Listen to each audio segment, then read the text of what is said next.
ǹjẹ́ mo kí gbogbo ọmọ Yorùbá káàbọ̀ níbikíbi tí ẹ bá ti lórí ọ̀fẹ́ láti máa gbọ́ mi àbí láti máa wò mí kétékété. Adémọ́lá ọmọ omíyalé lèmi ń jẹ́, máa lémi lọ́mọ Ìbàdàn lé Olúyọ̀lé ìlú Ògúnmọ́lá olódògbò kẹrí lójú ogun ọ̀bọ Sòkòtò kẹ̀mbẹ̀rẹ̀ bí ìjà. Èmi lọ máa gbọ́ kẹ́kẹ́ ogun mọ́sà ọmọ agbọ́ yàyà mọ́yà ṣáájú gbogbo kí Olúwa kó bùkún orílẹ̀-èdè mi. Orílẹ̀-èdè wo là ń sọ̀rọ̀ nípa ẹ̀? À ń sọ̀rọ̀ nípa orílẹ̀-èdè olómìnira ìran Yorùbá, léyìí tí mo sì nígbàgbọ́ wípé Ọlọ́run Olódùmarè á ṣe kíni, á gbà fún wa. Mo kẹ́yìn al-ulamahu warasatul anbiyahi, ẹ̀yin àfa Ọlọ́run tó hàn àti èyí tó pamọ́, mokadam sheikh, àfa akọ́mọníkéw, àfa akọ́mọlẹ́sìn. Mo kí yín wípé àti gbogbo mùsùlùmí, mo kí yín pé assalamu alaikum rahmatullahi ta'ala wa barakatuhu. Mo wá kẹ́yìn ìyá mi, bàbá mi, ẹ̀gbọ́n mi, àbúrò mi nínú ẹ̀sìn kìrìsìtẹ́nì, Reverend Bishop nínú ìjọ àgùdà ìjọ mímọ́ ìjọ onírìbọmi kérúbù and sẹ́ráfù celestian. Mo kí yín wípé àlàáfíà Ọlọ́run kó máa bẹ pẹ̀lú yín àti gbogbo mọ̀lẹ́bí yín pátápátá. Mo wá kẹ́yìn bàbá mi, ẹ̀yin ìyá mi, ẹ̀yin ẹlẹ́sìn kẹ̀sìn kẹ̀yìn ẹlẹ́sìn tá a bá láyé, ẹ̀sìn àbáláyé. Mo kí yín wípé ewé a máa jẹ́, egbò a máa jẹ́, ẹ̀ ní ṣe ewé já, ẹ̀ ní ṣe egbò wà. Àlùbáríkà àwọn tó lódùmarè tó kólé ayé lé lọ́wọ́.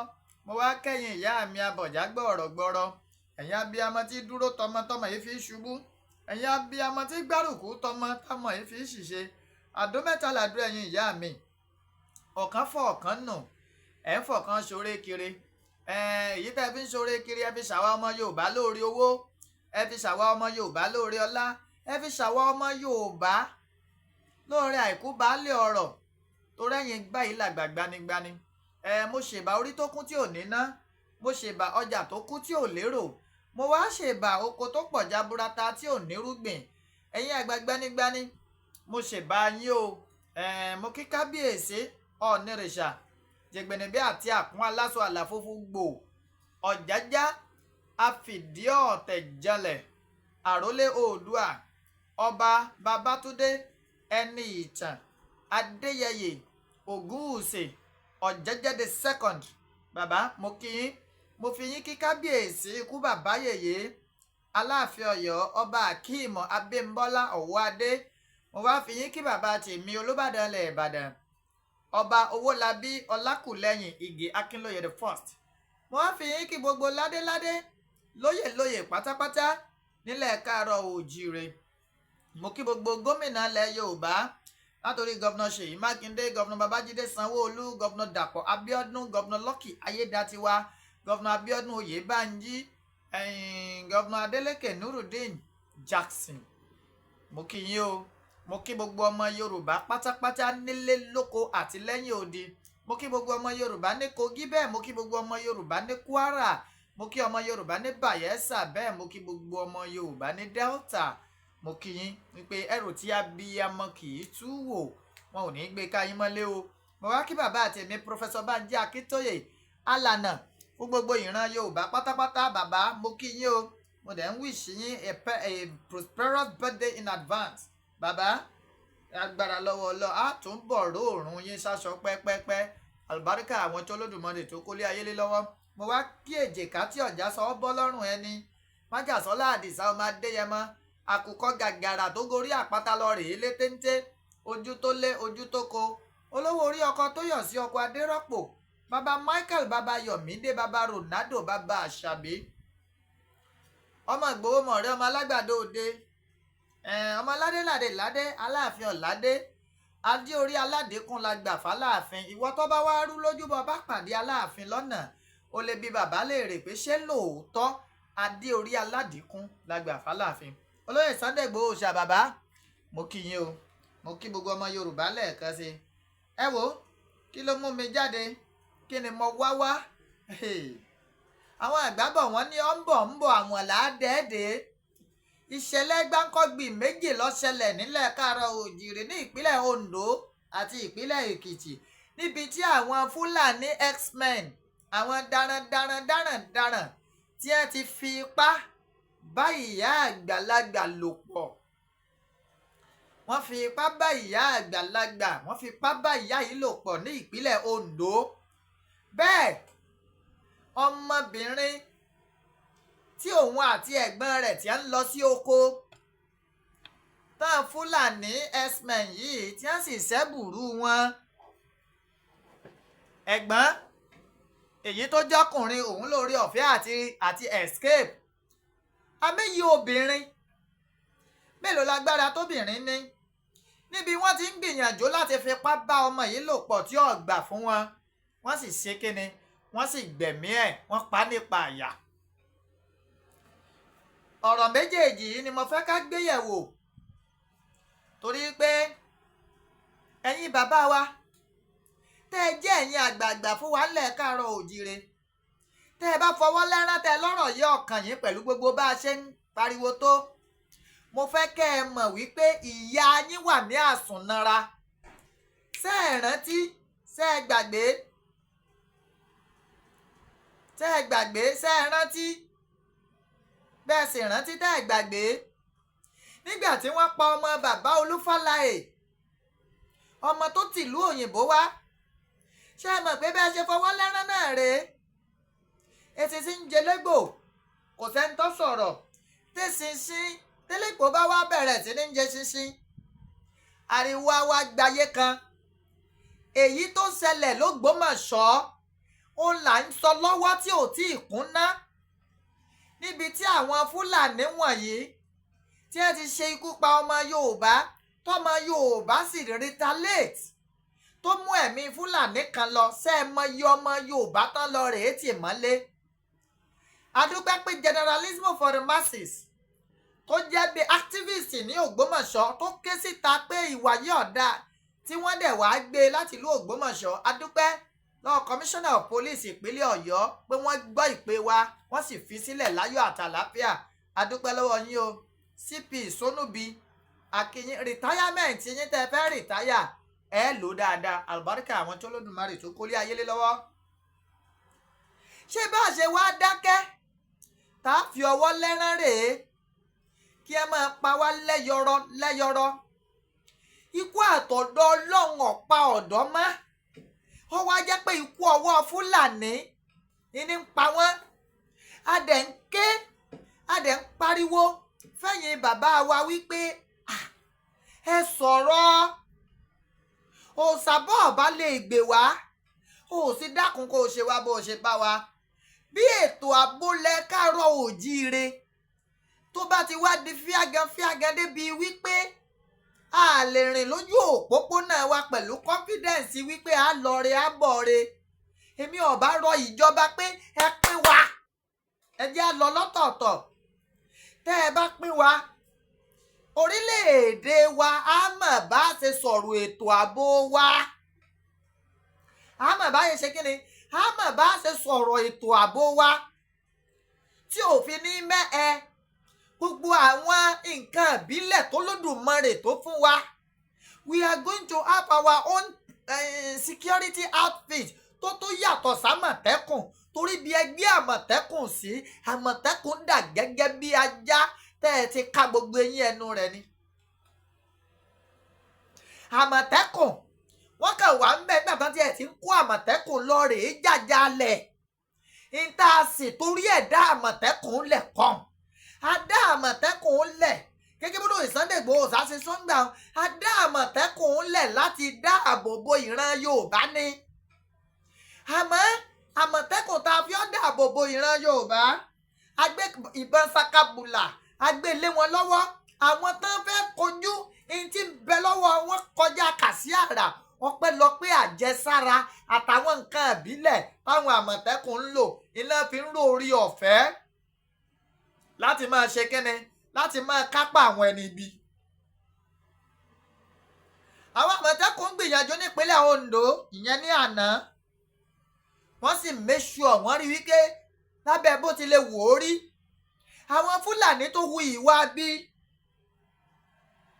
ìwà kò tọ́ pẹ̀lú ìyá àgbàlagbà yìí, wọ́n rí wípé àwọn mú wọn o,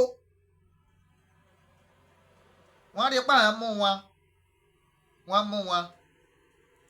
àmọ́ mímú tí wọ́n wá mú wọn, ẹ dákun kí ni ó padà jẹ́ àbálò àbábọ̀ rẹ̀. Ìyẹn gẹ́gẹ́ ni bone of contention. Now ẹ jẹ́ kí n ka nǹkan tó ṣẹlẹ̀ ní ìpínlẹ̀ Ondo àti tó ṣẹlẹ̀ ní ìpínlẹ̀ Èkìtì tó ní í ṣe pẹ̀lú Fúlàní darandaran. Ẹ jẹ́ n kà á síta. Ẹ jẹ́ n kà á.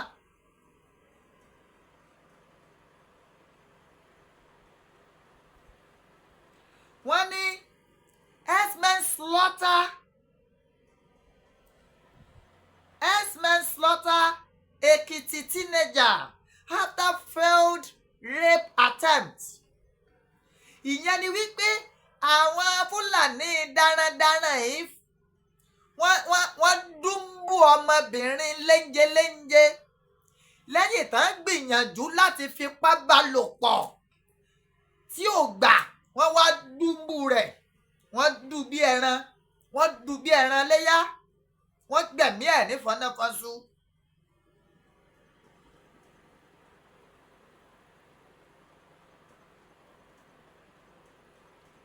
Wọ́n ní 2 men suspected to be herders have slaughtered a 16-year-old girl in Ekiti State after she resisted their attempt to rape her. Wọ́n ní wípé àwọn ọkùnrin jọ̀nàgbọ̀n méjì tí a lè pè tá a fura sí wípé wọ́n jẹ́ Fúlàní darandaran ni wọ́n ti dúnbú ọmọ ọdún 16 látàrí pé kíni, látàrí wípé ọkọ̀ kò fún wọn lórí ọ̀fẹ́ láti fipá bá òun lò pọ̀ ní ìpínlẹ̀ Èkìtì. According to reports, the girl name withheld went to farm with her brother in Emure Ekiti, Emure local government of the state. Gẹ́gẹ́ bí ìròyìn táwọn tó tẹ̀ wá lọ́wọ́, ó jẹ́ yé wa wípé ọmọbìnrin náà lọ sí oko pẹ̀lú ẹ̀gbọ́n ẹ̀ tí í ṣe ọkùnrin.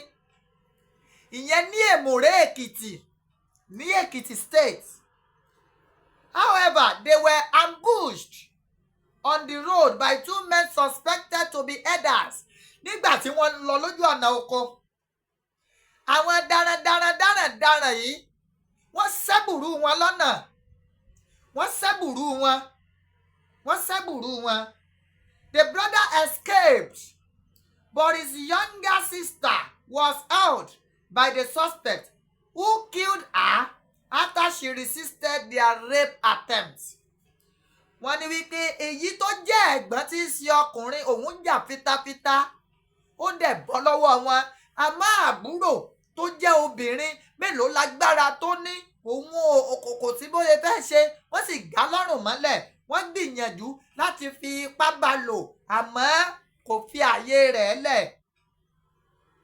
Lẹ́yìn tí wọ́n wá rí i pé ìgbà tó kọ̀ tí ọ̀jẹ́ káwọn fipá bá ń lò, ìyí tó kù fáwọn náà ní kàn gbẹ̀mí ẹ̀, wọ́n sì slaughter ẹ̀, wọ́n pa, wọ́n dù. Meanwhile, 2 persons have been arrested in connection with the incident.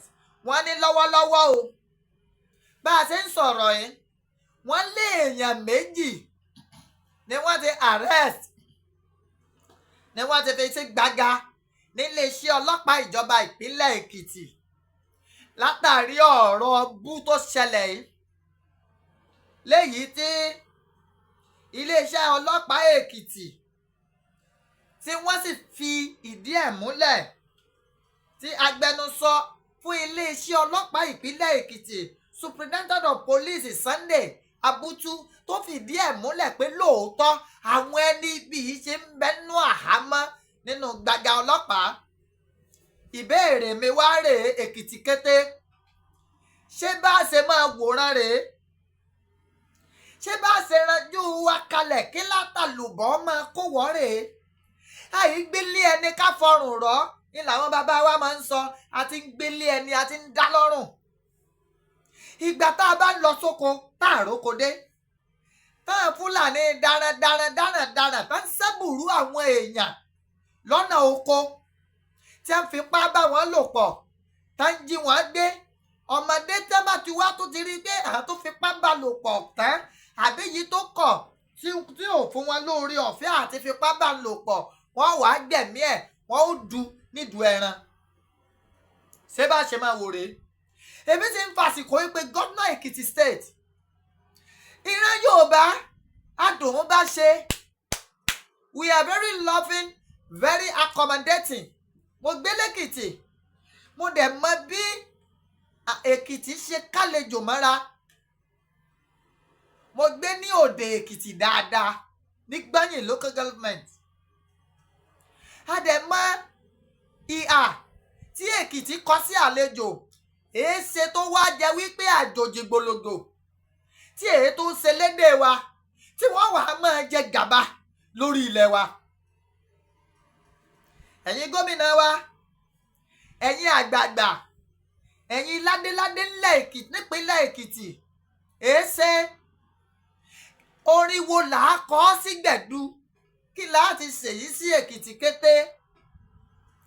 bẹ́ẹ̀ bá gbàgbé, bẹ́ẹ̀ bá rántí tẹ́ ẹ sì rántí tẹ́ ẹ gbàgbé, wòye ọjọ́ bíi mélòó kan sẹ́yìn ni làwọn ẹni ibi tí pamọ́ rè balùwẹ̀ ni wọ́n ń lọ rè establish Sharia panel ní ìpínlẹ̀ Èkìtì.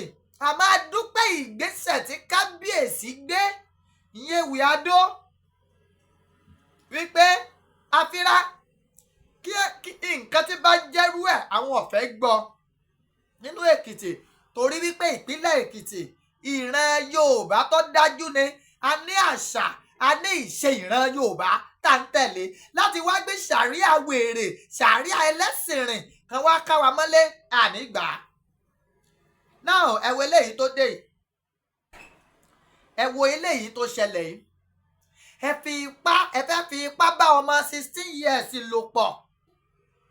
ká ní ẹ̀gbọ́n ẹ̀ ò escape, wọ́n á pa ẹ̀gbọ́n ẹ̀ náà, tàbí ká jí ẹ̀gbọ́n ẹ̀ gbé ká wá máa béèrè fún ransom ní Emure Ekiti. ọmọ yẹn wá kọ̀ gbà fún àwọn Fúlàní darandaran, wọ́n sì ṣe kíni, wọ́n sì pa ní ìpa àyà, wọ́n pa ní ìpa ẹ̀sín. ó mà ṣe o, ó ṣe kíni, ó ṣe. ìyẹn làkọ́kọ́.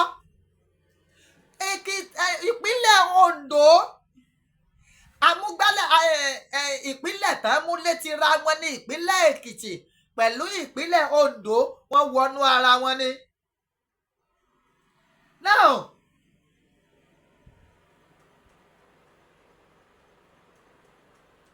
àwọn àmọ̀tẹ́kùn ìpínlẹ̀ Ondo, ọwọ́ wọn wá bá àwọn Fúlàní darandaran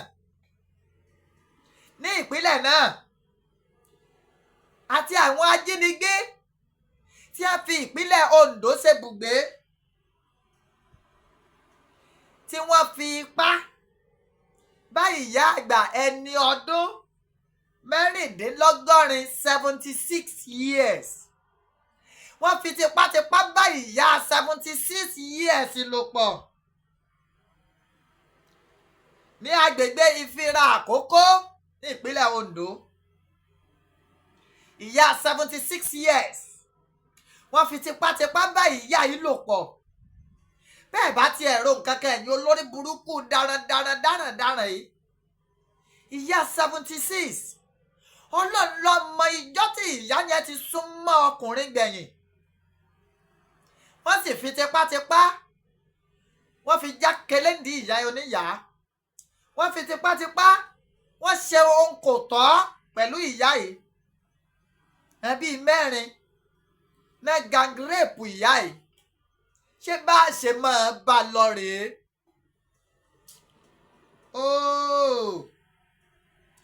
ṣé bá a ṣe kọ̀ǹtínú rèé?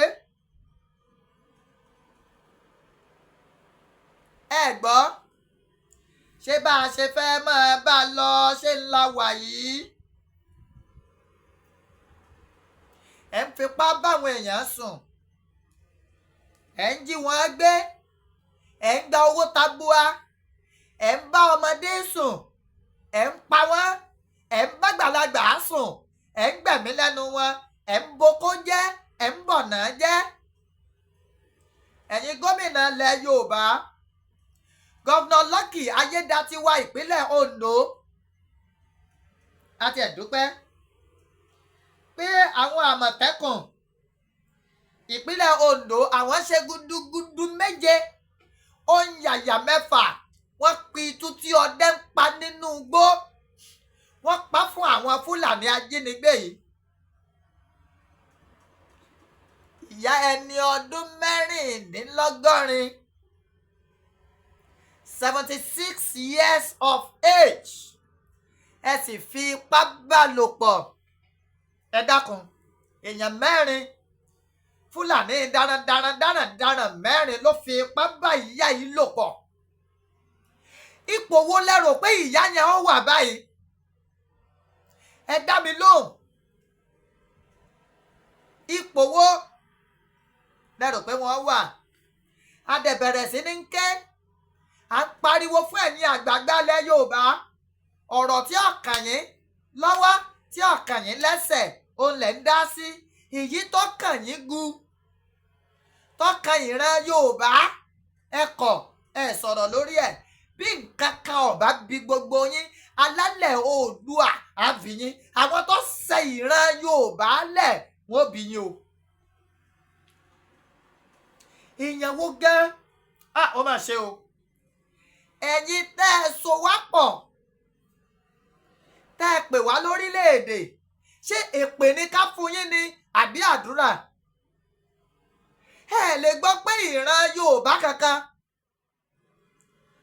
tí ẹ bá ṣe olórí burúkú èèyàn tó bá jẹ wípé ó ti lọ rèé wàwákùwá tó fẹ́ sògùn owó, ẹ lè rí kí á máa fi tipátipá bá ìyá 76 years of age, wọ́n máa fi tipátipá bá wọn sùn nílẹ̀ Yorùbá kó jẹ́ Yorùbá. Àfi ọmọ tí èpè bá ń bẹ lórí ẹ̀. Ẹ wá so wá pọ̀, ẹ ṣègbéyàwó àpàpàǹdodo fún wa.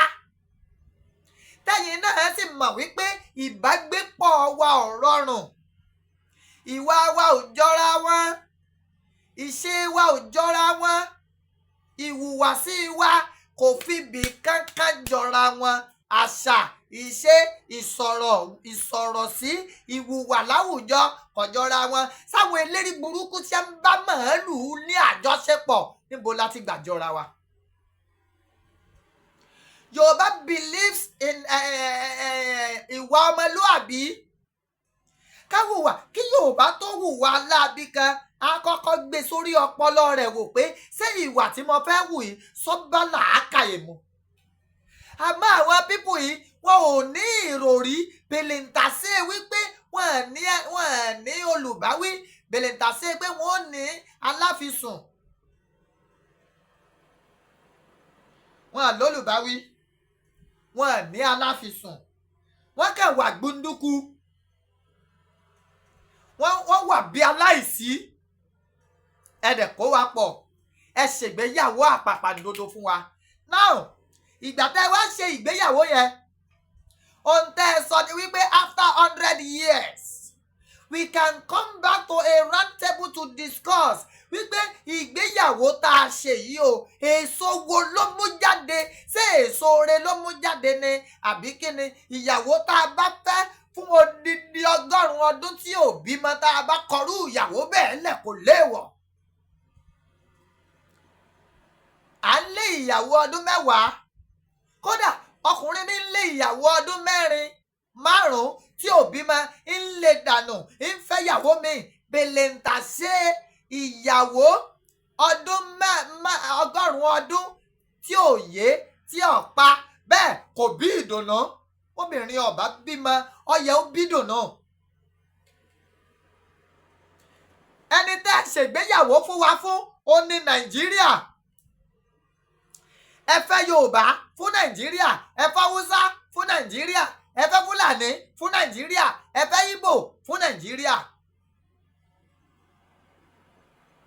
Oníkálukú wa ti wá wò pé ìgbéyàwó tá a ṣe yìí, àwa Yorùbá ti rí wípé dáadáa kankan ò ti bẹ̀ jáde.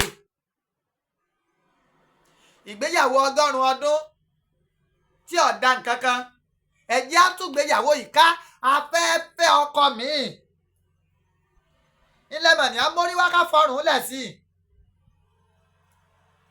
ilẹ̀ ní àṣẹ kínni ilẹ̀ ní ká móríwá ká fọrùn lẹ̀ sí ṣèbí ilẹ̀ torí rẹ̀ dìgbò lulẹ̀ olóyè Sunday Igboho ṣàṣì ilẹ̀ torí ẹ̀ lẹ́kọ́rù àwa ilá dèrò Àbújá sí tá a lọ rè tá a kábíyèsí Ọlọ́run àrọ́mọdọ́mọ yín ò ní bọ́nù ìyà a dẹ̀ ń sọ ewúrẹ́ ò lóhun ọ̀sọ́mọ ìyá àgùntàn fúnra àgùntàn báyìí ló níyà àwọn òbí dúdú àwọn bàbá wa láyé ìwáṣẹ̀ wọ́n sá ti ń gbé pẹ̀lú àwọn ará bíi láì mọye ọdún tí ò sí wàhálà àbáwọn àgbà náà ló ní bí agboolé kan bá ń tòrò ọmọ àlè ibẹ̀ ni ò tí ì dàgbà ìfẹ́ tán bàbá wa tán fi ń gba àwọn Fúlàní Haúsá mọ́ra nígbà náà ẹ ti wá jẹ́ dídí gógórí mú wa ẹ ti kàn wá kó ẹ ti rẹ́wà tà àwa sọ pé ó tó gẹ́ alùbàtà kan kì í dárin kí nìdí tí ìran Yorùbá fi ń pè fún òmìnira tẹ́ ẹ bá wo ìṣèjọba orílẹ̀-èdè Nàìjíríà ẹ rí i pé ó fi apá kan jà mọ́ láti ìgbà tí orílẹ̀-èdè Nàìjíríà ti wà in existence ní ìyà tí máa ń jẹ̀ran Yorùbá àwọn tó tún gbìyànjú lórí wípé kí ìyà tí ó jẹ̀ran Yorùbá ó máa pọ̀ láti fẹ́ nu omijé ojú ìran Yorùbá nù ní bàbá wa Ọbáfẹ́mi Awólọ́wọ̀ Abíọ́lá tó fẹ́ ṣègbìyànjú wípé bóyá kóun tún ṣe kan ẹ tún ṣe kíni ẹgbẹ̀mí ẹ̀ ní ìfọ́náfọ́nṣu ẹ gbọ́ now àwọn ẹ̀yà abìkan wà tá a bá ní purọ́ fúnra wa ìjẹ́ development tí ń wá ní north ìní ń délẹ̀ Yorùbá bí ọ̀pọ̀ òpópónà ní north lẹ́lẹ́rìn drive lẹ́díjú Lagos Ìbàdàn express road ẹ̀mọ̀ iye ọdún tó lò kẹ́ẹ̀ tó rí i ṣe ẹ̀mọ̀ tí ì ṣe 30 náà Sango Ọ̀tà road Iléṣà Ifẹ̀ road wọ́n á máa rí ṣe ní bíbí ire àti ìwà rẹ̀ ìran Yorùbá lolódùmarè fi rán àwa la ní omi seaport owó tí ìpínlẹ̀ Èkó nìkan jẹnẹrétì fún orílẹ̀-èdè Nàìjíríà kì í ṣe kèrémí bàbá wa lẹ̀ káàárọ̀ òjíire wọ́n fẹ́ràn fàájì àwọn amáta bá ṣe wàhálà tán wọ́n á da nǹkan mú owó rẹ̀ ẹ̀ wá ń kówó rẹ̀ ẹ̀ ń fi lọ rèé tọ́jú wọn nílẹ̀ Yínmírín tẹ́ ẹ bá wò ó ipò kárìn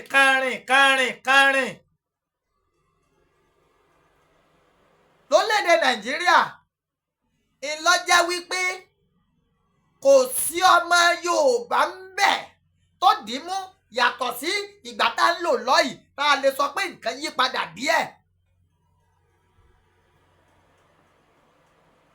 kò sí gbogbo pò kárìn Yorùbá wá wò ó pé èéṣe tí ọmọ aláṣọ wa ti wà kísà tọmọ ẹlẹ́ran wa ti ń jẹ gúgú anílé lórí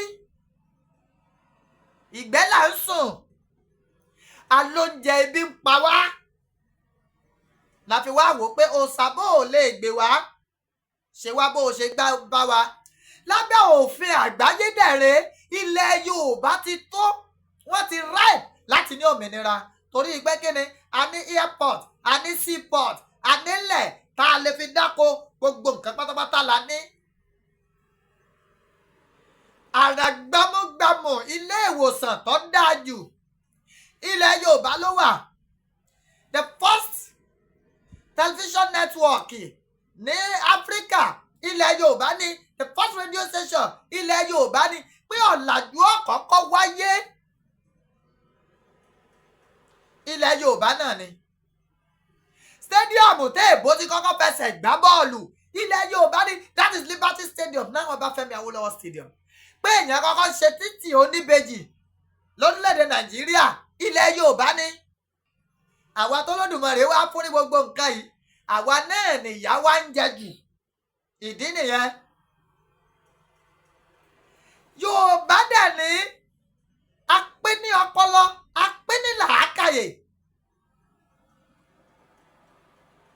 Kó tó di polóyè Sunday Igboho Òòṣà àtàwọn bàbá wa jáde tó ń pè fún ìyapa lára Nàìjíríà pa fẹ́ dá wà ó ní tó bí. Ṣèbára rẹ̀ náà ní tó ṣẹlẹ̀ ní Emure Ekiti àti Ifira àbí Ifira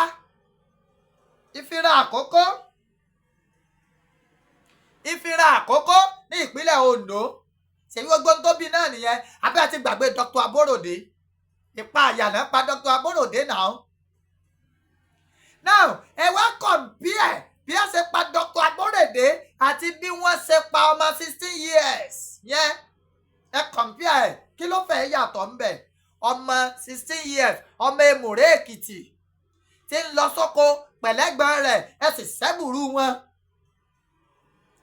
Ẹ̀gbọ́n gẹ́gẹ́ bí ọkùnrin òun sá, àbúrò ní agbára, ọjà fitafita àjàbọ́ àmọ́ kò bọ́ lọ́wọ́ wọn. Wọ́n gbìyànjú láti fipá bá lò pọ̀, kò ṣeé ṣe, wọ́n wá dúnbù ẹ̀.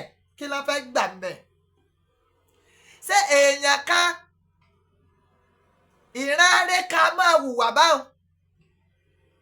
Ṣé ìran alálùbáríkà kan a máa hùwà báwọn? They don't have human feelings. Òdì ni wọ́n ń gbà ronú. Wọ́n á ronú bí normal human being. Wọ́n á ṣe kí ni? Wọ́n á ronú bí normal human being. Wọ́n máa ń ronú bí ẹni ẹ̀jẹ̀ ti ta sí lọ́pọlọ. Méjì ọ̀bá wa ta sí wọn lọ́pọlọ ni wọ́n á máa bá màálù sùn. Ẹ ṣé wò mí, èmi yìí fẹ́ jẹran màálù. Torí pé ọ̀pọ̀lọpọ̀ nǹkan ẹ̀gbin bó lèyàn ó ṣe máa rìlíìsì nǹkan ọmọkùnrin. Èyàn ó ṣe máa rìlíìsì spam sí ara màálù tá à ń jẹ. Ìgbà tí wàhálà bẹ̀rẹ̀ tó di pé bàbá wa ò róko dé mọ́, wọ́n à róko lọ, wọ́n fipá bá wọn sùn. Àwọn ìyá wa iná àwòrán ìyá 76 years of age,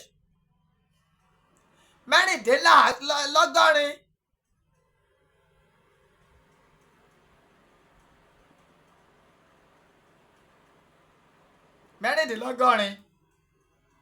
Wọ́n sì fipá bá ìyá yìí sùn.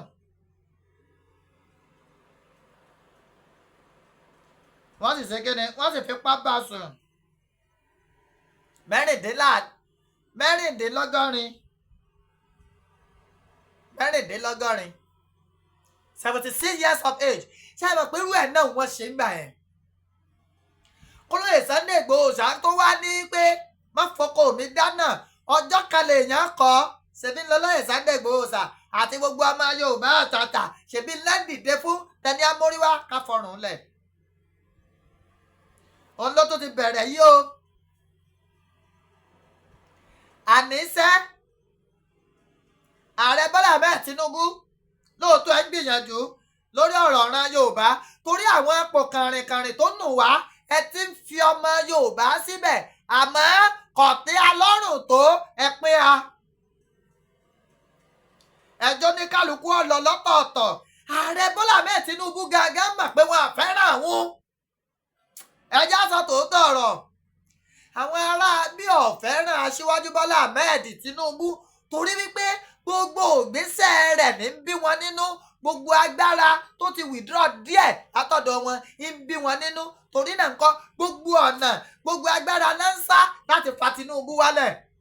Bàbá àsìkò tẹ́ ẹ gbọ́dọ̀ wá gbé ìran Yorùbá nígbọ̀wọ́ rèé. ẹ má lọ sẹ́dẹ̀ kẹ́ ẹ bẹ̀dẹ̀ jẹ́. mo fẹ́ kẹ́ ẹ mọ̀ wípé bẹ́dẹ́ bá lé yín ẹ̀ẹ́dẹ̀ ni wọ́n padà gbà yí o. ẹ gbọ́ tẹ́ bá torí pé ẹ wà lẹ́dẹ̀ ẹ ń lẹ́dẹ̀ ẹ bẹ̀dẹ̀ jẹ́ ẹ̀ẹ́dẹ̀ tẹ́ padà dé sí nílẹ̀ bàjẹ́ yẹ o. kò sí bá ṣe lè fẹ́ràn yín tó aṣíwájú wọ́n máa fi hàn yín wípé alágàbàgebè làwọn. torí náà ńkọ́ ẹ pín ìran Yorùbá ẹ pín Nàìjíríà ẹ jẹ́ á lọ lọ́tọ̀ọ̀tọ̀.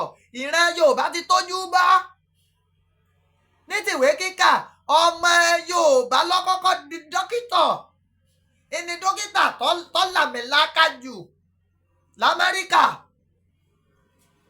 ní gbogbo kọ́ńtírì ọmọ Yorùbá lórí rẹ̀ jáfáfá jù.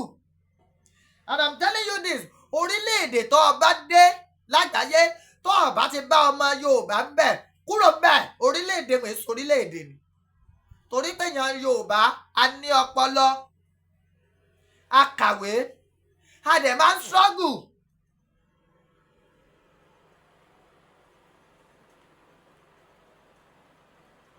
a máa ń ṣe kí ni a máa ń struggle.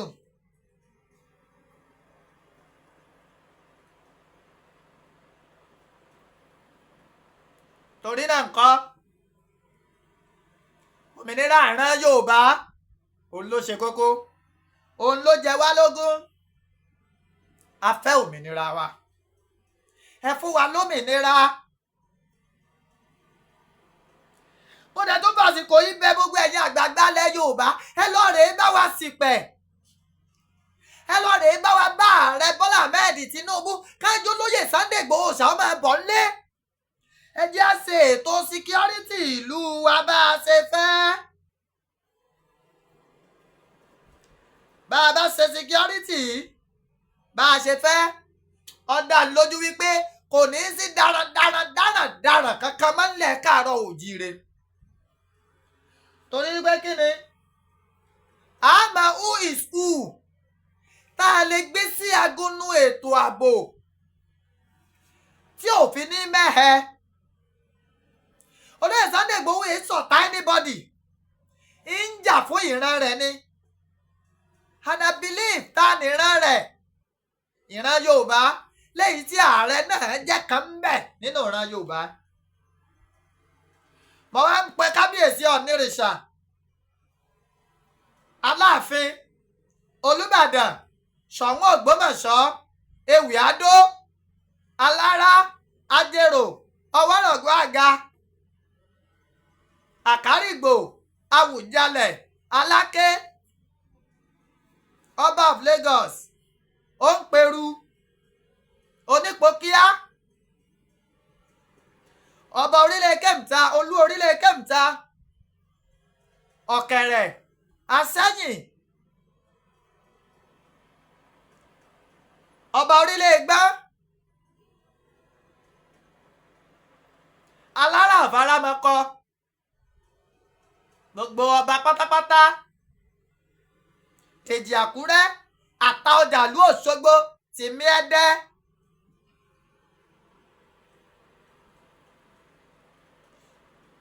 gbogbo yín pátápátá ẹ ṣèpàdé lórí bí ìyà ò ṣe ní jẹ̀ran Yorùbá mọ́ àti bólóyè Sunday Igboho ṣá yóò ṣe wálé.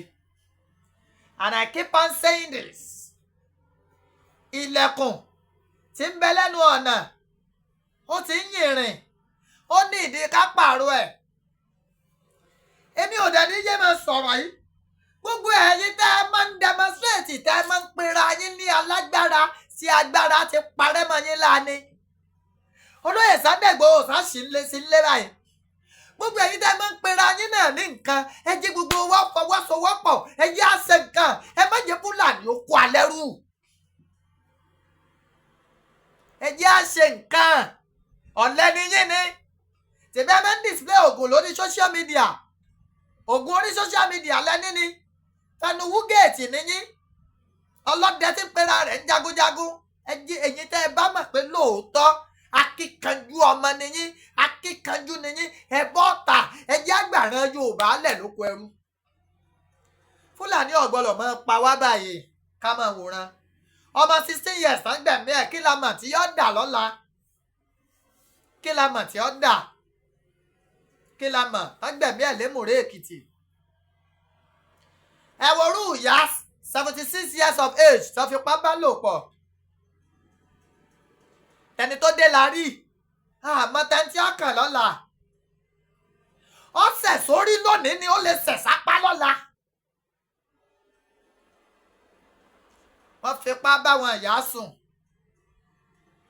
wọ́n fipá bá wọn lò pọ̀ torí kíni ṣé pléyọ̀ lápè yẹn ni àbí kíni tẹ́rí pé ìran burúkú nìran yẹn. ẹ̀yin gómìnà ilẹ̀ Yorùbá iṣẹ́ wà lọ́wọ́ yín láti ṣe ẹ ṣòfin gbogbo tí ń jẹ́ darandaran ká fi ilẹ̀ Yorùbá lẹ̀ ká ṣe kíni ká fi ilẹ̀ Yorùbá sílẹ̀. We need our peace.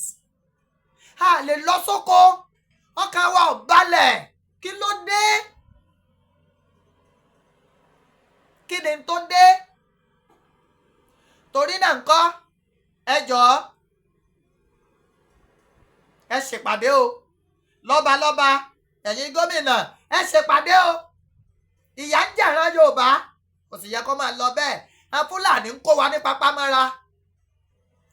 mo sọ yìí mo dúró ná torí àsọjù ọ̀rọ̀ mi díjà ní àmẹ́yìí tí mo sọ yẹ kó ti yé yín kété. mo wá fọlọ́dùmarè bẹ̀yìn gbogbo ẹni tó ń wò mí dátà Nàìjíríà ó ti wọ́n 50% la fi kún dátà. mo dẹ̀ sọ fún yín by God's grace wọ́n lọ sí òkè Ìmẹ̀sí Ìmẹ̀sí ilé dé Ìgbàjọ ogun Kírìjì ń bo wọ́n ti jà á níbo Fábùnmi òkè Ìmẹ̀sí wọlé sí àga ọlá Fábùnmi òkè Ìmẹ̀sí ẹ mọ̀ rí live and direct. agbára lọ́wọ́ Ọlọ́run ò ní pa mí kó tó dijọ́ sátidé. a fẹ́ bẹ̀rẹ̀ sí ni máa tọ orírun ìran Yorùbá káàkiri. iṣẹ́ ti dé ọmọ aláṣẹ jẹ òwò ti dé ọmọ aláṣẹ là a lè fọ́ lẹ́rán mọ́ ẹ jẹ́ máa sọ fún ọmọ wa pàápàá jùlọ ẹ̀yin ìyá mi bàbá mi tẹ́ ń bí àwọn ọmọ sí òkè òkun ẹ jẹ́ wọn mọ nǹkan pa ìran Yorùbá ẹ má jẹ́ wọn ó fi búrẹ́dì kó wọn lómi ọbẹ̀. tá bá ti ń ṣe àwọn fídíò àwọn ibi tó lóòrìn ibi ẹ̀sìn látòsàsé ibi ọ̀pá ọ̀ràn míyàn wọlé sí tá bá ti ń ṣe àwọn fídíò yìí ẹ máa bá wa tọ́jú ẹ máa bá wa play rẹ̀ fún ọmọ. ẹ dákun mo wá bẹ̀ yín ẹ jọ̀ọ́ ẹ kún mi lọ́wọ́ ẹ ràn mí lọ́wọ́ ni mi ò ṣègbéraga mò ń bẹ̀bẹ̀ ni mi ò ṣakọ dátà ó ti débi bí. iná láṣẹ ní ẹjẹ́ àgbò orílẹ̀-èdè tiwa níta bá wà ní Yorùbá nation sáàmù faranira wa láàánú àròwó jẹun ẹ tún increase data by 50% at MTN àti Glo àti ẹ ní sí oríire o.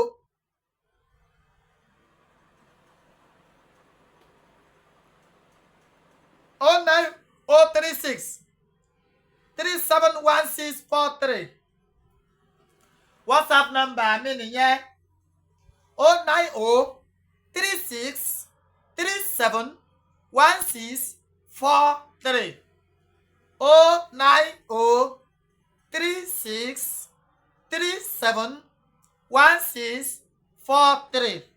ẹ tún wá lè lò náà fún Opay ẹ bá fẹ́ bùn mi lówó through Opay ẹ kàn yọ ìzírò àkọ́kọ́ wájú ẹ̀ kú o 09036371643 ni mo pè ẹ wàá yọ ìzírò àkọ́kọ́ yóò di Opay account. agbára lọ́wọ́ Ọlọ́run ẹrù tí abiyamọ kì í tú wò wọn ò ní gbé ká ẹ̀yin ọmọ Yorùbá mọ́lé o. lílọ bíbọ̀ yín kò ní báráyé nú.